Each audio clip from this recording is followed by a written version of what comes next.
Corona virus का नया variant Omicron अब डराने लगा है। देश में 2 दिसंबर को ओमिक्रॉन का पहला केस आया था और अब 23 केस हो गए हैं, यानी कि 5 दिन में ही 10 गुना से ज्यादा बढ़ोतरी हुई है। सिर्फ 5 दिन में ही दक्षिण अफ्रीका से आए ओमिक्रॉन का हमला 5 राज्यों तक हो चुका है। महाराष्ट्र में 10, राजस्थान में 9, कर्नाटक में 2, दिल्ली और गुजरात में 1-1 मरीज मिल चुके हैं। देश में सबसे पहले ओमिक्रॉन के 2 केस कर्नाटक में सामने आए थे।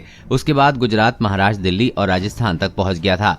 राजस्थान के जयपुर में 9 मामले आ चुके हैं। ये सभी एक ही परिवार के हैं। परिवार के 4 लोग दक्षिण अफ्रीका से लौटे हैं और उसी से बाकी 5 लोगों में ओमिक्रॉन फैल गया है। लेकिन चिंता की बात यह है कि ये परिवार 28 नवंबर को जयपुर में ही एक शादी समारोह में शामिल हुआ था। अब प्रशासन कॉन्ट्रैक्ट ट्रेसिंग कर बाकी लोगों की जानकारी इकट्ठा करने की कोशिश कर रहा है ताकि इसे फैलने से रोका जा सके।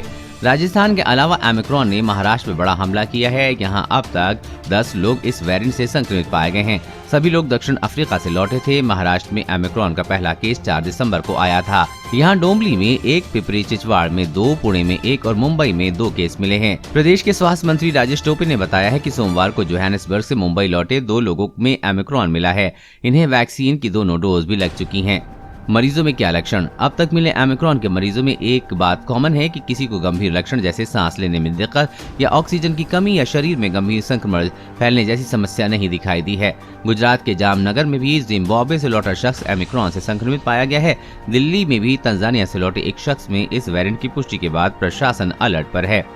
दिल्ली के स्वास्थ्य मंत्री सत्येंद्र जैन ने बताया है कि तंजानिया से लौटा ये शख्स किस से मिला था, उसकी जानकारी जुटाई जा रही है। क्या भारत में आने वाली है तीसरी लहर? ओमिक्रॉन ने भारत में तीसरी लहर का खतरा भी बढ़ा दिया है। IIT के साइंटिस्ट मनिंदर अग्रवाल ने अनुमान लगाया है कि ओमिक्रॉन के चलते भारत में कोरोना की तीसरी लहर आ सकती है। फरवरी में इसका पीक हो सकता है और उस समय हर दिन 1 से 1.5 लाख केस आ सकते हैं। हालांकि उन्होंने ये भी कहा है कि दूसरी लहर की तुलना में ये कम खतरनाक होगा। तीसरी लहर का खतरा इसलिए भी बढ़ जाता है क्योंकि पिछले 1 हफ्ते में दक्षिण अफ्रीका में कोरोना केस 408% की दर से बढ़े हैं।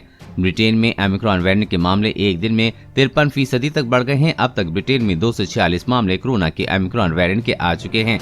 चिंता की बात यह भी है कि वैक्सीन की दोनों डोज लेने के बावजूद लोगों को ओमिक्रॉन संक्रमण हो रहा है। बूस्टर डोज को लेकर भी हलचल तेज है। दुनिया के कई देशों में वैक्सीन की तीसरी डोज या बूस्टर डोज लगाई जा रही है और अब ओमिक्रॉन का खतरा बढ़ने के बाद भारत में भी बूस्टर डोज को लेकर बहस छिड़ गई है। सरकार एक्सपर्ट से बूस्टर डोज को लेकर लगातार बातचीत कर रही है। इसी बीच इंडियन मेडिकल एसोसिएशन का कहना है कि हेल्थ केयर और फ्रंटलाइन वर्कर को बूस्टर डोज दी जाए ताकि तीसरी लहर के खतरे का सामना किया जा सके। देश और दुनिया की हर अपडेट पाने के लिए चैनल को सब्सक्राइब करें।